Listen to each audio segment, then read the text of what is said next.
Bago pa man sumilay ang bukang liwewe ang kalangitan sa Ryazan at Volgograd ay nababalot pa rin sa payapang dilim.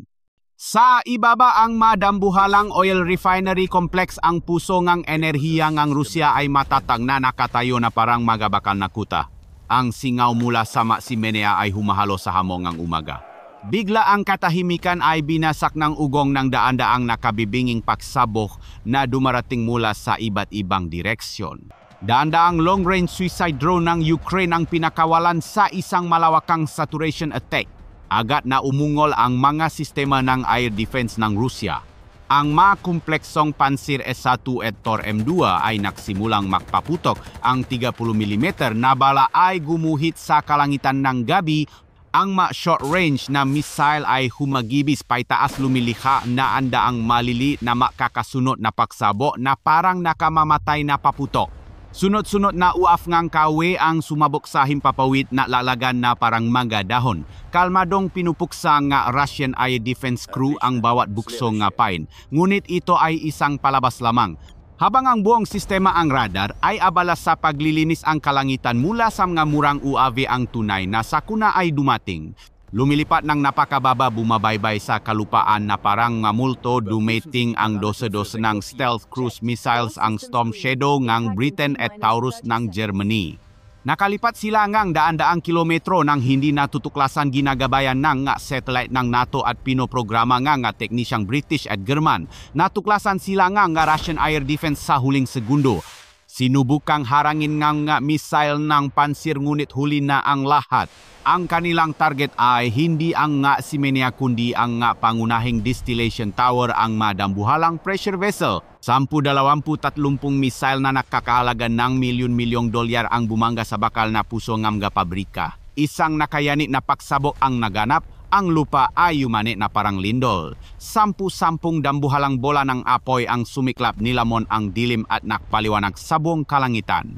Ang apoy at uso ay umabot sa daan-daang metrong taas. Ang mahiganteng oil column ang ipinamamalaking industriyang Rusya ay napunit na yupi at bumaksa sa gitna ng nakatatakot na dagundong ng metal. Milyon-milyong litrong krudo ang nagsimulang tumagas ginawang isang tunay na dagat ng apoy ang lupa.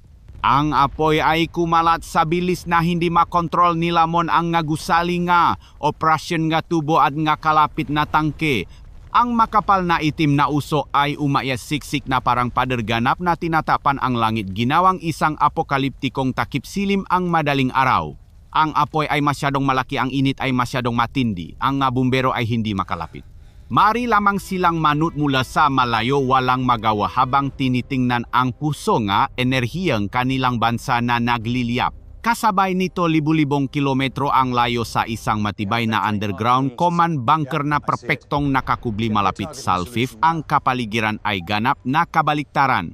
Daan-daang matataas na opisyong NATO karamihan ay British at German ang nakaupo sa harap ngang mahiganteng satellite screen. Sinusubaybayan nila ang signal ng init mula sa Ryazan at Volgograd.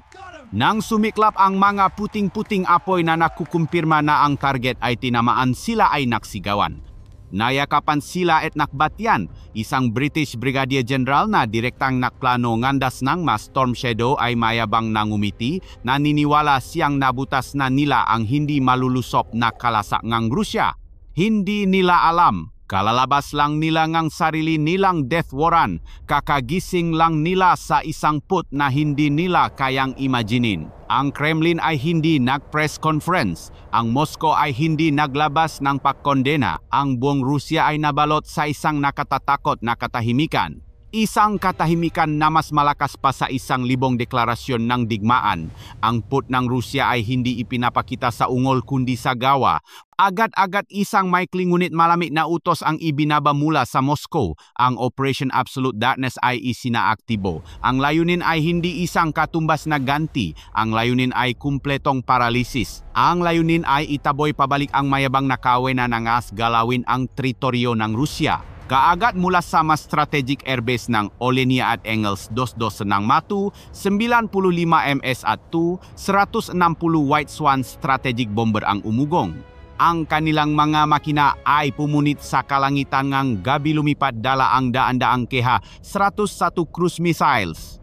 Sa ilalim ng Black Sea, ang Buyan M corvette at Kilo-class submarine ay tahimik na pumwesto. Ang kanilang vertical launch tube ay puno nga caliber missile handang makpaputok. Sa kalangitan ng Timog Rusya, ang maeskwadron ng MiG-31K na may dalang Kinzhal hypersonic missiles ay lumipat handa na para sa masake. Isang pinagsama-samang parusa mula sa tatlong direksyon himpapawid, dagat at ilalim ngang dagat ang malapit ng bumaksak. Ang pag-atake ay hindi nagsimula sa mga missile. Nagsimula ito sa isang kawan ng Gran, 2 UAVs, libo-libo hindi daan-daang, libo-libong Gran, 2 ang sumugot mula sa lahat ng direksyon.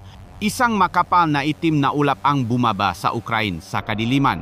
Lumilipat sila ng mababa, paliko-liko ang kanilang makina ay umugong tinatakpan ang kalangitan. Ang masistema ngang air defense ng Ukraine at NATO ay nagpanik. Sila ay nagpaputok. Ang magapad complex ng Germany ay umungol. Ang anti-aircraft machine gun ay walang tigil na nagbuga ng bala na parang ulan. Ang IRIS-T and Germany at NASAMS na Amerika ay nagpakawala ng daan-daang missile na parang nababali sinusubukang pabaksakin ang murang drone. Sunod-sunod na Gran, 2 ang sumabok sa himpapawid, lumilihang malilit na bola nga apoy. Ngunit ang kawan ng UAV ay tila walang katapusan. Masyado silang marami. Sila ay dinisenyo para masaturit ang depensa para ubusin ang bala ng air defense ng kalaban para pagurin ang sistema ng depensa. Ang mga sundalong Ukrainian sa lupa ay tumingala na mumutla sa takot. Nagpaputok sila ng kanilang mga rifle sa langit patungo sa libu-libong UAV ngunit walang saysay. At habang ang buong sistemang radar NATO ay abala sa pagharap sa kawan ng ngapay na ito nang halos maubos na nila ang kanilang mahahalagang bala, ang tunay na mapanirang ataking Rusya ay nasimula na. Daan-daang kalibkaha, 101 at Kinzhal missiles ang sumusugot. Ang buong airspace ng Ukraine ay nasa ilalim ng red alert. Ang sirena ng air raid ay umuungol ng walang pag-asa sa buong Ukraine. Huli na ang lahat. Mula sa Black Sea, daan-daang Kalib missiles ang pumailan lang mula sa tubig, humagibis sa ibabaw ng dagat, biglang umangat bumaybay sa kalupaan, umiwas sa mga burol at direktang tumama sa mga target.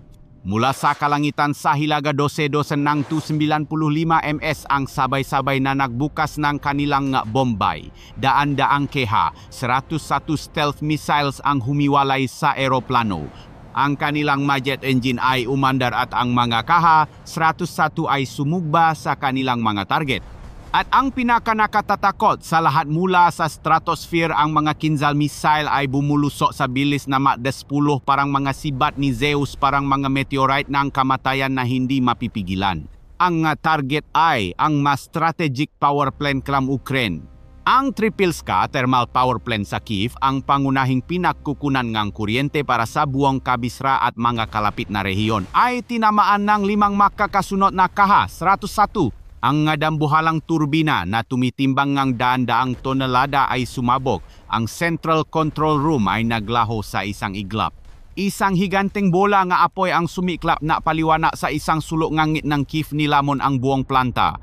Ang maitim na usok ay umakyat kilometro ang taas, siksik na parang ulap ngang bagyo. Pagkatapos sa kanluran, ang Burstin Thermal Power Plant, ang pinakamahalagang electrical node na ginagamit ng Ukraine para mag-export ng kuryente sa Europa, ay tinamaan. Ang caliber missile ay ganap na winasa ang 750 kV transformer stations. Ang nakasisilaw na paksabo at asul na kuryente ay kumislap na parang paputok bago tuluyang namatay. Ang buong kanlurang Ukraine ay agad na bumaksa sa kadiliman. Ngunit ang pinakamalupit na dago, ang dago ngang Palipol, ay nakatutok sa Kharkiv. Ang CHPP, 5 ang bagang ngang enerhiya at pag-init para sa lungsod ngang 1 milyong tao ay inatake ngang parehong Kinzhal at Iskander. Ang hypersonic missile ay tumagos sa bubong ng reinforced concrete na may kapal na ilang metro, sumabog sa loob ng pangunahing turbine hall. Ang kakilakilabot na paksabok ay naktapon ng isang buong istruktura na tumitimbang ng libu-libong tonelada. Ang apoy ay marahas na sumiklab. Ang central heating system ng Kharkiv na ganap na umasa sa planta na ito ay namatay kagad sa gitna ng malamig na taglamig. Kasabay nito sa Dnipro, ang makasaysayang Dnipro HES Hydroelectric Power Plant ay inatake. Ang mga missile ay hindi tumama sa dam, tumama sila sa mga generator room kung saan nakalagay ang mahahalaga at hindi mapapalitang nga Swedish turbine. Isang serye nga mga paksabok ang pumunit sa machine hall. Ang langis ng pampadulas ay nagliyab ginawang isang higanteng sulo ang dakilang istruktura. Sunod-sunod na mga transformer station sa buong bansa mula Sumi hanggang Odessa, mula Lviv hanggang Kryvyi Rih ay sabay-sabay na sumabok sa ilalim nga tiyak na pag-atake ng missile ng Rusya. Ito ay isang sistematiko tiyak at malupit na pag-atake na dinisenyo hindi para makapinsala kundi para lubusang lipulin para burahin ang anumang kakayahang makabawi. Ang air defense ng Ukraine at ang mga Patriot system ng US ay ganap na walang magawa. Sila ay nasa turret ng kawan ng Grand 2. Ilang mga Patriot launcher ang sumubok na makpakawalan ng mga interceptor laban sa Kinzhal ngunit walang kabuluhan. Ang kanilang mga missile ay lumipat ng walang direksyon o najamngang mga electronic warfare system ng Rusya at bumaksak ng diretso sa lupa. At ang mga kahihinatnan ay dumating ng mas mabilis pa sa bilis ng tunog. Ang Kiev ang mayabang na lungsod ng 1 milyong tao ay namatayan ng ilaw. Neon lights, street lights, ilaw sa mga high-end na apartment lot ay nadilim. Ang lungsod ay bumaksak sa isang primitibong kadiliman, isang siksik at nakatatakot na itim. Lviv tapos Odessa tapos Kharkiv. Ang buong mapa ng Ukraina sa sistema ang pagsubaybay sa enerhiya ng Europa ay naging itim mula sa pagiging berde, kumpletong paralisis. Ang mga subway train na tumatakbo sa ilalim ng lupa sa Kiev ay biglang huminto, ikinulong ang libu-libong tao sa kadiliman at matinding takot. Ang mga water pump ay tumigil sa pagana. Ilang oras lang ang malinis na tubig ay naglaho sa buong bansa. Ang mga central heating system sa gitna ng nagyayalong taglamig ay tumigil. Ang mga ospital ay bumaksak sa kaguluhan. Mga ventilator, dialysis machine, operating room lahat ay tumigil. Ang mabackup generator na pinapagana ng diesel ay umungol ngunit tumagal lamang sila ng ilang oras bago maubusan ng gasolina. At ang gasolina ay hindi rin may hatid dahil pati ang mga gasolinahan ay walang kuryente. Ang komunikasyon ay bumagsak. Ang mga mobile phone network ay namatay. Ang internet ay naglaho. Ang mga broadcast station ng TV ay nagsara. Ang Ukraina ay ganap na naputol mula sa labas ng mundo. Ang nga sirena ng bumbero at ambulansya ay umaling-aungaw sa madilim na gabi, pagkatapos ay unti-unting humina at nawala dahil naubusan na rin sila ng gasolina. Nagsimula ang gulat sa madilim na gabi. Ito ay hindi na digmaan. Ito ay ang pagguhongang sibilisadong lipunan. Tinupat ngang Rusya ang kanyang salita. Sa isang gabi lamang sa pamamagitan ng isang malupit tiyak at perpektong koordinadong parusa ibinalik ng Rusya ang mayabang na Ukraina nangahas na umatake sa teritoryo nito pabalik sa panahon ng bato. Isang walang hanggan malamig at desperadong gabi ang bumaksak. Ang dilim ng Operation Absolute Darkness ay bumabalot pa rin sa isang paralisadong Ukraine ngunit ang put ng Rusya ay hindi pa natatapos. Ang ikalawang bukso ng parusa ay dumating kaagad, mas malupit at mas tiyak. Ang unang yugto ay ang pakbulak at pakparalisa. Ang ikalawang yugto ay ang pakbalingang lahat ng pangil. Ang Russian Military Intelligence GRU at Foreign Intelligence SVR na may network na nakalatag na parang alambre ay nakumpleto na ang death map. Hindi lang ito mga pabrika, ito ang mapinakalihim na pabrika nga armas matalinong nakakubli nakatago sa ilalim ng lupa ang huling pag-asa ng Kiev para sa paglaban. Isang malakihang pabrika ng UAF ang nakakubli sa ilalim ng isang abandonadong pabrika ng tela sa distrito ng Obolon, Kiev. Isang assembly workshop para sa Neptune cruise missiles, ang sandata na dati nilang ipinagmamalaki ay nakatago sa mga reinforced concrete bunker sa ilalim ng shipyard ng Odessa. At ang pinakanakakagimbal, isang dambuhalang strategic artillery depot na naglalaman ng daan-daang libong 155mm na bala at ang buong kargamento ng Storm Shadow at Taurus missiles na kararating lang ay nakabaon ng 10-10 metro sa ilalim ng konkretong bunker ng isang burol sa Yavoriv malapit sa hangganan ng Poland na dinisenyo at pinangangasiwaan mismo nga inhinyerong NATO. Ang Kiev at NATO ay naniwalang sila ay ganap na ligtas, nakamali sila, minalit nila ang kakayahan ng Rusya. ang utos ay ibinaba. Mula sa malihim na strategic airfield ang may squadron ng MiG-35 ay umugong. Ang kanilang mamakina ay pumunit sa manipis na hangin lumipad diretso sa stratosfera. Kasabay nito sa loob ngang teritoryo ngang Rusya ang mga Mobile Iskander-M brigada ay inihanda na ang kanilang mga missile. Ang mga coordinate ay nailot na. Ang paglipol sa Mapangil ay nagsimula na. Ang unang Kinzhal hypersonic missile ay pinakawalan. Ito ay humagibis sa atmosfera sa bilis na +10 isang nakamamatay na drill na hindi mapipigilan. Target ang pabrikang UAV sa Kyiv. Ang sistemang Patriot at Iris-T sa paligid ng kabisera ay ganap na tahimik. Wala silang nakita, wala silang narinig. Ang kanilang radar ay hindi makapalo sa isang bagay na napakabilis. Ang missile ay direktang bumulusok tumagos sa nakakubling bubong ng pabrika tumagos sa 3 patong ng makapal na reinforced concrete at sumabog mismo sa gitna ng assembly line. Ang naipong pagsabo mula sa ilalim ng lupa ay lumikang isang kakilakilabot na presyon pinasabo ang buong gusali sa itaas na parang isang laruang papel. Isang haligi ng itim na usok at apoy na may halong nakalalasong kemikal nga pira-piraso ng UAV at ngalabi ng nga inhinyerong Ukrainian ang pumaytas ng daan-daang metro. Libu-libong mga drone na hindi pa tapos ang buong teknolohiya ng pakopya lahat ay naglaho sa isang iglap. Ang pagsisikap ng Kyiv na gumawa ng sarili nilang UAV ay ganap na nabura. Halos kasabay nito sa lungsod ng Odessa, 2 caliber cruise missiles ang lumipat ng mababa sa ibabaw ng dagat umiwas sa mga natitirang coastal defense system at direktang tumama sa makapal na bakal na pinto ng bunker sa shipyard. Ngunit ang mapagpasyang dagok ay isang Iskander-M ballistic missile. Ginuho nito ang buong istrukturang konkreto, binuksan ang pasukan sa underground bunker. Isang pangalawang Iskander ang sumunod kaagad pumasok sa loob. Isang kakilakilabot na pangalawang pagsabo ang yumani sa buong lungsod. Daan-daang Neptune missiles na nasa huling yukto NPEC assemble puno ang likidong panggatong at daan-daang kilo ang pampasabog ay sabay-sabay na sumabog. Ang berdeng apoy na katangyan ng rocket fuel ay bumuga pabalik mula sa nawasa na pasukan ng bunker, ginawang isang higanteng pugon ang buong shipyard. Ang init ay tumunaw maging sa magadambuhalang bakal na krane sa itaas. Ang ipinagmamalaking hukbong dagat ang pagsisikap ang Ukraina na makaganti ay nadurok at naging abo. Ngunit ang pinakamalupit na dago, ang simbolikong dago ng pagkawasa ay nakatutok sa Yaforiv. Ang target na ito ay hindi para sa ordinaryong missile. 3 Kinzhal ang pinakawalan ng sunod-sunod, lahat ay nakatutok sa isang coordinate.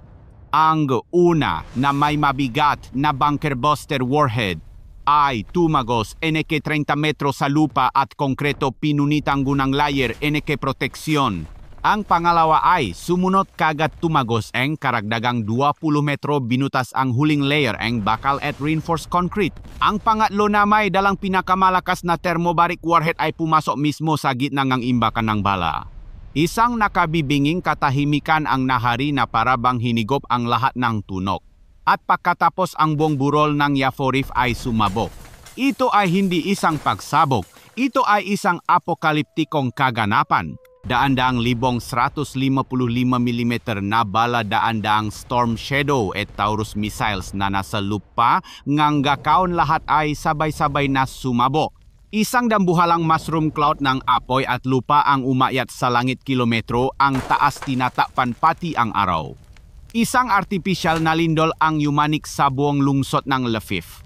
10 kilometro ang layo ang nasalamin ng magusali ay nabasag. Ang shockwave ay tumangay pinata ang buong kagubatan sa paligid saluk ng 10 kilometrong radius. Ang nga puno ay nabali na parang ngapalito. Ang makampong ang pagsasanay ng NATO sa malapit kung saan naktatago. Ang dayuhang tagapayo ay ganap na nawala, walang bakas na natira.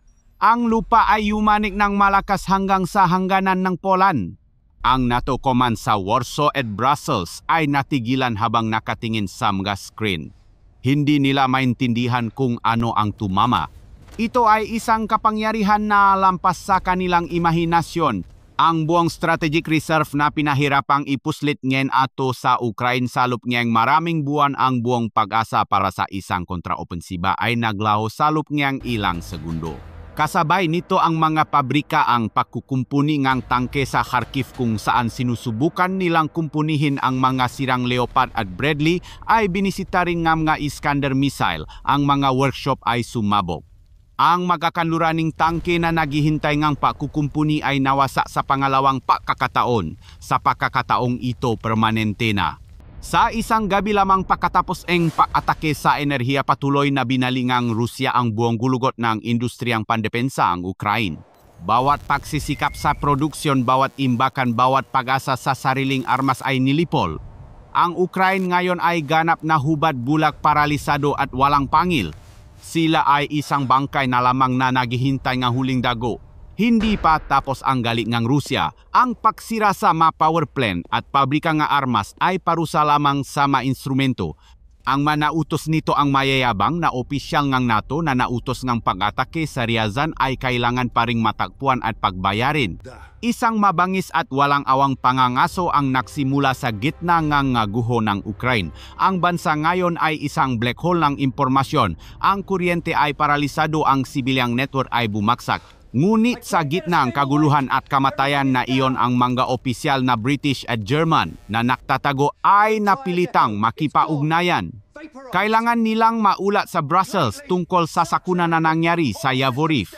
Kailangan nilang humingi ng tulong para sa backup power. Kailangan nilang isigaw na ang buong air defense system ay na-overwhelm. Iyon ay isang nakamamatay na pagkakamali.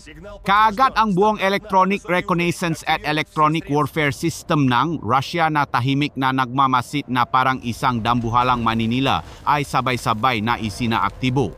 Ang Murmansk, BN at Krasukha, 4 kompleks ay naglatak ng isang electronic grid sa buong kanlurang Ukraine. Ang kalangitan, bagamat madilim dahil sa kawalan ng kuryente, ay nagliwanag sa electromagnetic spectrum na hindi nakikita ng mata. Ang mga eksperto ang osnas ang Rusya nga bihasang mga ngaso ang signal ay nakatutok sa kanilang mga screen, sinusuri ang frequency spectrum. Hinaluhok nila sinala ang libu-libong magugulong radio signal mula sa buong hukbong Ukrainian na sumisiga sa desperasyon naghahanap ng isang partikular na signal.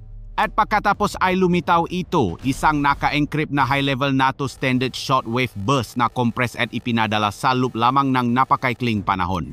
Masyadong mabilis para sa malumang sistemang Ukraine, ngunit sapat na para sa mga ekspertong Rusya. Nakalok. Direksyon Lviv, paunang coordinate 498. Ang ulat ay umalingaw-ngaw, tahimik ngunit matatak sa command room. Kaagad maraming mga istasyon ng reconnaissance mula sa Belarus, Kaliningrad at mula sa Black Sea Fleet ang sabay-sabay na naikot ng kanilang mga antena. Ang triangulation ay nakumpleto sa loob ng ilang segundo. Ang signal ay hindi nagmula sa isang gusali. Ito ay nagmula sa ilalim ng lupa, 10 metro ang lalim. Sa isang lugar na perpektong nakakubli bilang isang lumang sentro ng pagsasanay ng NATO. Malapit mismo sa Yavoriv kung saan ang depot ng bala ay pinasabog, ilang oras lamang ang nakalipas. Ang target ay natakbuhan, ngunit ang Russian High Command ay humingi ganap na kumpirmasyon sa pamamagitan ng mata. Ang utos ay ibinaba. Ang Spetsnaz team ng GRU nga multo na matagal nang nakapasok sa likod ng linyang kawi ay agad na kumilos. Gumalaw sila sa kadiliman, tinawid ang nagyayelong kagubatan, nilampasan ang magugulong checkpoint ng mga sundalong Ukrainian na desperado dahil sa kawalan ng komunikasyon at utos. Sila ay parang mga lobo, tahimik at nakamamatay. Nilapitan nila ang target. Ang base ng Yavoriv ay mukhang wasak sa labas matapos ang pagsabog ng depot. Ngunit ang Spetsnaz scout ay may nakitang iba. Nakita nila ang mga nakakubling ventilation shaft na nakbubuga pa rin ng init sa gitna ng amig. Nakita nila ang dambuhalang armored power cable na minadaling ibinaon tumatakbo diretso sa mga backup diesel generator na tahimik na umuugong sa ilalim ng lupa. At nakita nila ang mabantay na may mga armas na standard nganto hindi masundalong Ukrainian na despradong nagpapatrolya, ang kanilang mata ay laging nakatingin sa langit. Hindi umatake ang mga Russian scout. Tahimik nilang pinaandar ang napakaliit na reconnaissance drone lumilipat na parang mga insekto lumalapit sa mga ventilation shaft. Ang high sensitivity directional microphone ay nakasagap ng tunog Ingles-Aleman masigawan mamura. Sila ay nakpapanik na ulat tungkol sa pagsabo ngang depo tungkol sa kabuwang pagkawalan ng kuryente. Malinaw na, ito na ang pugad. Isang Spetsnaz scout ang kalmadong itinaas ang kanyang laser target designator. Isang sinangang infrared na hindi nakikita ngang mata ang tumuto ng eksakto sa konkretong. Takip ngang bunker sa lokasyon ngang ventilation shaft at sa lokasyon ngang lihim na pasukan. Kasabay nito sa orbit ang Cosmos Reconnaissance Satellite ng Rusya ay inayos ang kanilang malente. Kinumpirma ngang kanilang thermal imaging camera ang di pangkaraniwang pinamumulan ng init mula sa ilalim ngang lupa na eksaktong tumutukma sa mga coordinate ng laser. Ang data ay direktang ipinadala sa Stavka. Ang pangangaso ay tapos na. Ang ulo ang ahas ay natakpuan na. Ang coordinate ng bawat opisyal na British, bawat teknisyang German ay nasa loop ng targeting system ng hypersonic missile ng Rusya. Ang huling massacre ay hindi nagsimula sa isang kinzal, nagsimula ito sa isang tunog. Isang ugong sa una ay malayo pagkatapos ay lumalakas ng lumalakas hanggang sa naging isang dagundong na pumupunit sa kalangitan ng gabi. Mula sa Belarus, mula sa Crimea, mula sa teritoryo ng Rusya, isang utos ang ibinaba. Libo-libo hindi daan-daan kundi libo-libo ng Grand 2 at FPV suicide drones ang sabay-sabay na pinakawalan. Lumipat sila na parang isang itim na ilok, isang dambuhalang kawan ng ngabubuyo na tinatakpan pati ang bituin, sabay-sabay silang tumungo sa kanlurang Ukraine diretso sa Lviv at Yavoriv. Sa loop ng matibay na underground bunker ang ma-opisyal na British at German ay nanlaki ang mata sa takot. Ang kanilang radar screen na kanina ay tahimik ay biglang naging matingkat na pula. Isang pader ngang target libo-libo nga blip ang dumarating mula sa lahat ng direksyon. Imposible hindi maring ganun karami. Matinding gulat, red alert, saturation attack, ipaputo ang lahat, pabagsakin silang lahat, sigaw British General sa radyo. Wala silang ibang pagpipilian. Kailangan nilang protektahan ang huling uta na ito. Kaagad ang kalangitan ng Yavoriv ay sumabok sa isang apokaliptikong palabas ng paputo. Ang mahuling Patriot Pack, 3 launcher na nakatago ay napilitang i-activate ang kanilang magaan, MPQ, 65 radar pinakawalan ang kanilang mamahaling mga missile. Nga puting guhit ng apoy ang humagibis hinahabol ang murang Grand 2. Ang mga Iris-T complex ng Germany ay sunod-sunod ding nakpaputok. Ang kanilang mga missile ay sumabo lumilikhang maliliit na bola nga apoy sa langit. Ang Magpar cannon ay umungol ang kanilang kambal na 35mm na kanyon ay nakbuga ang isang pader ng apoy, sinusubukang punitin ang kawan ng UAV. Ang mapagsabo ang mahagibis ang puto nga anti-aircraft, ang ugong nga drone, lahat ay naghalo sa isang symphony ngang pagkawasa. Daan-daang Grand 2 ang napabagsak, sumabo naglaglagan na parang ulan. Ngunit ang kawan ay tila walang katapusan. Bawat isang napabagsak, 10 pa ang lilitaw mula sa dilim. Sila ay paliko-liko, sila ay sumusugba, sila ay ganap na nangingibabaw. Ang masundalo ngang tosalo pa ay galit na nag-reload. Naubusan na ngang missile ang Sector B ay ubos na Iris-T, kailangan ng Patriot ng agarang reload, hindi natin sila kayang pigilan. Ngunit walang oras. Ang kawan ng UAV ay patuloy na dumarating. Sunod-sunod na bukso walang tigil. Isang itim na agos na hindi nauubos. Ginagampanan nila ang kanilang misyon, ang ubusin ang lakas ng air defense ng kalaban. Samantala daan-daang kilometro ang layo sa mga electronic warfare center ng Russia, ang kapaligiran ay ganap na kabaliktaran. Ang eksperto ng OSNAS ay tahimik na nakatutok sa mga screen. Bawat beses na mag-activate ang isang Patriot radar, isang maliwanag na pulang tuldok ang lumilitaw sa mapa-eksaktong coordinate. Bawat beses na magpaputok ang isang Iris-T, ang lokasyon nito ay permanenteng nakalok. Patriot Complex 1 coordinate 49.9 nakalok. Iris-T Complexes 3, 4, 5 coordinate 49.8 nakalok. Ang buong air defense grid ng Kauwe ay ganap ng nalantat. Ang kanilang nga bala ay halos ubos na. Ang mensahe ay direktang ipinadala sa Stavka. At pagkatapos kasing bilis ng pagsisimula nito, ang huling Grand 2 ay napabagsak. Ang kalangitan ng Yavoriv ay biglang tumahimik. Isang nakamamatay na katahimikan. Sa loob ng bunker ang British General ay nakahinga ng maluwak, basang-basang ang pawis. Tumingin siya sa status screen. Ang lahat ng Patriot Iris-T at Gepard launcher ay halos ubos na ang bala. Sila ay lantat pagod at gigit sa lahat na lantat na. Kakaguhit lang nila ng isang death map na nakaturo mismo sa kanilang mga posisyon.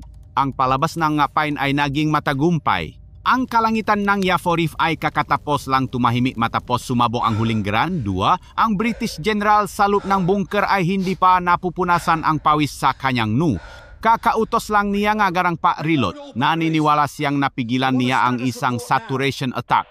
Ngunit nagkamali siya. Hindi niya ito napigilan. Kakailaw lang niya ng isang spotlight na nakaturo mismo sa kanyang mukha sa gitna ng kadiliman. Sa eksaktong sandaling iyon sa Kaliningrad, Belarus at sa loob ang Rusya, ang huling utos ay ibinaba kay Hua paputukin. Mula sa mga perpektong nakakubling mobile launcher, dos-dos ng Iskander-M tactical ballistic missiles ang umugong gumuhit ng apoy sa gabi at pumailan lang sa kanilang trajectory. Halos kasabay nito mula sa stratosfere ang mga iskwadrong NH-30 Iuno Kelvin ay sabay-sabay na nagpakawala. Ang Makinzal hypersonic missile, ang masibat ni Odin, ay humiwalay sa eroplano. Ang kanilang makina ay umandar humagibis sa bilis na mas pulo. Ang target ay hindi ang bunker. Ang target ay ang anak po protekta sa bunker. Ang Patriot Pact-3 complex ang ipinamamalaking ang USA Defense na kakatapos lang maubusan ng bala ay lantat at nakatiwangwang. Sila ang unang target. Ang mga crew ng Patriot ay desperadong sumusubo na mag-reload ngunit wala silang oras. Ang kanilang AN/MPQ-65 radar na kakatapos lang patayin ay biglang umungol sa desperasyon. Nakadetekta ito ng 12-12 nga target, hindi nga UAV kundi nga hypersonic na bagay na bumubulusok. Hindi mapipigilan. Missile, ballistic missile impact ang masigaw ng gulat ay umalingaw-ngaw. Walang silbi. Hindi sila makatakbo, hindi makapagpaputok, walang magawa. Ang unang Iskander ay bumulusok direktang tumama sa command radar, isang nakasisilaw na kayanik na pagsabog. Ang buong radar complex, ang puso ng Patriot system na nakakahalaga ng daan-daang milyon ay napunit na parang papel na tunaw at naging isang bunton ng mainit na metal. Ang ikalawa, ikatlo at ikaapat na Iskander ay direktang tumama sa mga launcher. Ang nga natitirang Patriot missile sa loob ng mga tubo ay sumabo lumika ng isang kakilakilabot na pangalawang pagsabo, winasa ang lahat sa loob ng daan-daang metrong radius, dinurok ang nga crew at ginawang abo. Kasabay nito ang mga Iris-T complex ng Germany ay naktamo ng parehong kapalaran. Ang mga Kinzhal ay bumulusok sa bilis na hindi kapanipaniwala. Hindi nila kailangan ng malaking warhead. Ang kinetic energy pa lang ng impact ay sapat na para butasin ang launcher at pasabugin ang lahat ng missile sa loob. Boom, boom, boom. Bawat isang air defense complex isa-isa ay binuras sa mapasalub lamang neng wala pang isang minuto. Ang buong sopistikadong air defense grid na may nga na itinayo ngang NATO sa kanlurang Ukraine, ang kalasak na nakpoprotekta sa kanilang utak ay nadurok nilipol ng ganap. Sa loob ngang underground bunker, ang British General at ang mga opisyal na German ay natigilan. Ang kanilang radar display na kanina ay nakpapakitang mga launcher ay sabay-sabay na naging itim. Bawat berdeng tuldok simbolo ng air defense ay namatay. Patriot Alpha nawalan ng signal, Iris-T Bravo hindi tumutugon, ang buong Northern Defense Grid ay nawala. Isang nakamamatay na katahimikan ang bumalo sa bunker. Nakatinginan sila, mga mukha ay putlang-putla pinakpapawisan. Naunawaan nila ang kawan ng UAV ay isang pain lamang. Nahulog sila sa bitag at ngayon sila ay ganap na hubad. Sila na ang susunod na target. Impact warning ang ating coordinate siga. Ng isang technical officer, ang boses ay basag sa takot. Ang huling early warning radar na hindi nila pinagana kanina ay nakadetekta nito tatlong hypersonic signal, hindi nakatutok sa mga nasirang launcher kundi diretso sa eksaktong lokasyon ng bunker. Tatlong Kinzhal. Tatlong sibat ng kamatayan na may dalang mabibigat na bunker buster warhead pinakawalan mula sa tatlong makakaibang direksyon, lahat ay natatakbo sa isang punto. Diyos ko, iyon ang huling salitang nabigkas ng British General. Sa labas ang lupa ay marahas na yumanik. Ang unang Kinzhal ay bumulusok na parang isang meteorite drill. Tumagos ito sa 40 metro ngang lupa at nakakabling reinforced concrete pinunit ang unang layer ng protection. Ang pangalawang kinzal ay sumunod kaagad kalahating segundo lang ang pagitan tumama sa parehong butas na ginawa ngang una binutas ang huling layer ngang makapal na bakal at high-strength concrete. Ang pangatlong kinzal na may dalang dambuhalang thermobaric warhead ay pumasok mismo sa gitna ng command bunker. Sa gitna ngang conference room kung saan dose-dose nang nga opisyal na British at German ang nakatayong parang nga estatwa. Isang puting liwana mas maliwana pa sa araw ang sumabo, ang lahat ng hangin sa loob ng bunker ay hinigop pagkatapos ay sumabo ng may kakilakilabot na presyon, walang sigaw, walang hiyaw. Daan-daang matataas na opisyal nga to ang pinakamatalinong nga utaang nga nautos ngang paatake sa Rusya ay naglaho sa isang iglap. Hindi sila namatay, sila ay binura sa pairal. Ang buong istruktura ng bunker na idinisenyo upang makatiis ng isang tactical nuclear attack ay nadurog mula sa loob, ang konkreto ay natunaw, ang bakal ay nayupi, ang kakilakilabot na paksabo na walang mapaglabasan ay bumalik paitaas. Ang buong burol ngang Yaforiv ay umanik, ang lupa ay napunit. Isang haligi ngang apoy usok lupa at mga pira-pirasong konkreto ang pumaytaas ng daan-daang metro na parang isang bulkan na biglang gumising. Ang buong bes ay gumuho, inilibing ang lahat sa ilalim ngang milyon-milyong tonelada ngang lupa at bato. Ang ulo ng ahas ay napugutan na, ngunit ang put ngang Rusya ay hindi pa natatapos. Iyon ay simula pa lang ng pakpugot. Ang paglipol, ang pakpatak sa buong lugar ay ngayon pa lang magsisimula. Hindi pa tumitigil ang lupa sa pagyanik mula sa kakilakilabot na impact ng tatlong kinzalang alikabok at ngalabi ay hindi pa lumalapag ng ang ikalawang bukso ngang parusa. Ang bukso ngang paglipol ay bumaksak kaagad. Ang target sa pagkakataong ito ay hindi na ang bunker. Ang target ay ang lahat ng natitira. Bawat buhay, bawat makina, bawat gusali. Libu-libong Mestaes at Koalitsya SV self-propelled artillery na matagal nang nakadeploy sa isang bakal na singsing ay sabay-sabay na umungol. Hindi sila nakatutok sa isang partikular na target. Nakatutok sila sa buong Yavori base na nagpapaputok ayon sa grid coordinates. Isang bagyo ngang 152 mm na bakal ang bumuhos, isang walang tigil na pag-ulan ng mabala. Walang puwang, walang segundong pahinga. Ang mga sundalo Ukrainian at mga natirang sundalo ng NATO nakakatapos lang gumapang palabas mula sa maguho matapos ang paksabo ng bunker ay agad na napunit. Wala silang mapagtagwan. Ang lupa ay inararo ilang metro ang lalim. Ang mga barracks, bodega, maparadahan ng armored vehicle lahat ay sumabog sa ilalim ng tiyak at makapal na ulan ng artilleria. Nga trak ngan gasolina, trak ngan bala nga ambulansya lahat ay nagliyab na parang nga sulo. At pagkatapos ang nakatatakot na hagibis nga rocket artillery ay narinig. Dos-dos nang nga Smerch at Tornado S system ang sabay-sabay na nakpakawala ng libu-libong rocket. Ang kalangitan ng gabi ay muling nagliwanag sa libu-libong mga guhit ng apoy. Sila ay bumulusok, ginawang isang malawak na dagat ng apoy ang buong lugar. Ang mga cluster munition ay sumabo sa himpapawid na paulan ng bakal at apoy sa bawat sulok, pinapatay ang sinumang sumusubo na magtago. Ang apoy ay kumalat mula sa isang gusali patungo sa isa pa. Ngunit ang pinakamasamang bangungot ay hindi pa dumarating. Mula sa kadiliman, ang mga sasakyan na may dalang TOS, Satu Buratino Heavy, thermobaric flamethrower system ang pinakanakatatakot na sandata ay kalmadong pumwesto.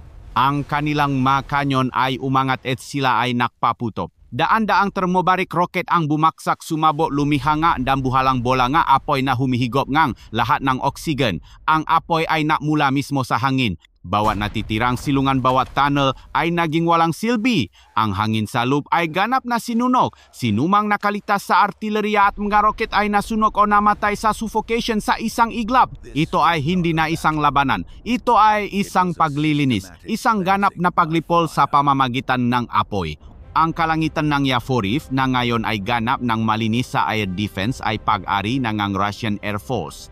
Mula sa mga kalapit na airbase, ang mga eskwadron ng Su-34 ay umugong lumilipat ng dahan-dahan at kalmado sa ibabaw, dagat ng apoy sa ibaba parang mga mayabang na bakal na lawin. Hindi nila kailangang magmadali.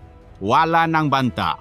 Malaya nilang ibinaksak ang mga cap. 1,500 guided bomb pinapatak ang mga huling natitirang matibay na istrukturang konkreto ang mga walang lamang missile launcher ang mga sirang radar station. At pagkatapos ang huling dago ay dumating, mula sa itaas ng mga ulap ang mga Tu-22 M3 strategic bomber ay lumitaw. Binuksan nila ang kanilang mga bombay, ibinaksak ang mga FAB, 3,000 bunker buster bomb bawat isa ay tumitimbang ng 3 tonelada. Bawat bomba na sumabog ay lumikha ng isang artificial na lindol, isang haligi na apoy at lupa na umabot sa kilometro ang taas. Ang lakas ng pagsabog ay napakatindi na binura nito ang lahat, hindi lang sinira kundi binura. Ang buong Yavoriv Base ang ipinagmamalaking sentro ng pagsasanay ng NATO, ang command center ng Britain at Germany, ang lugar na puno ng makabagong armas ay ganap ng nabura sa mapa. Walang natirang gusali, walang natirang sasakyan, walang natirang buhay. Tanging isang malawak itim at nagbabagang lupain na umaabot ng 10 kilometro kwadrado ang umusok sa ilalim ng kalangitan ng gabi. Isang kakilakilabot mabigat na katahimikan ang bumalot sa maguhuhudyat ng pagtatapos ng isang alamat at ang simula ng isang bangungot para sa NATO. Ang kabuuang pagkawasa sa Yavoriv ay hindi may tatago. Ito ay masyadong malaki, masyadong malupit. Ang pagsabog ng depot na sinundan ng pagpugot sa command bunker at sa huli ang pagpatag gamit ang artilerya at mga bomba ay lumikha ng isang seismic event na naitala ng istasyon ng pagmamasid sa Poland, Slovakia at Hungary. Ang impormasyon ay hindi maaaring pagtakpan.